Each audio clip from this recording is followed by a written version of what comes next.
Este foarte important să știm că roșiile trebuie udate dimineața și nu seara, deoarece dacă le vom uda seara, apa nu se va evapora și va rămâne la nivelul solului pe toată durata serii.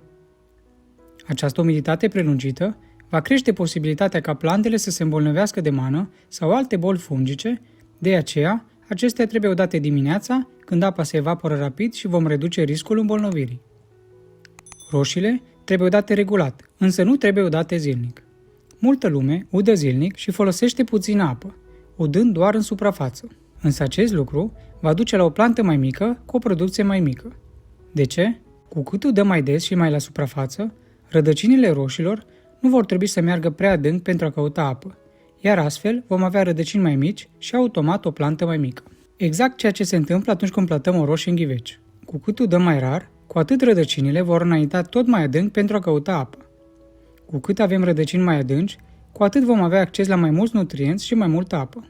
Cu cât avem mai mulți nutrienți și apă la dispoziție, cu atât vom avea o plantă mai dezvoltată. Vom avea mai multe roșii și vor fi mult mai gustoase, deoarece planta va avea acces la mai multe minerale care vor da roșiei un gust dulce nemaipomenit. Nu doar atât. Pe timp de secetă, planta va rezista mult mai bine și nu va suferi la fel de mult ca cele udate zilnic, fiind mult mai puternică datorită acestor rădăcini adânci. Atunci când plantez roșiile, le ud doar la început odată și după nu le mai ud timp de 3-4 zile, pentru a stimula planta să producă noi rădăcini.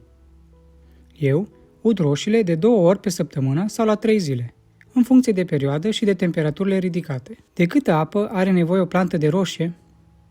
Eu folosesc acest truc pentru a uda plantele de roșii. Așa știu de fiecare dată câtă apă să folosesc pentru fiecare plantă.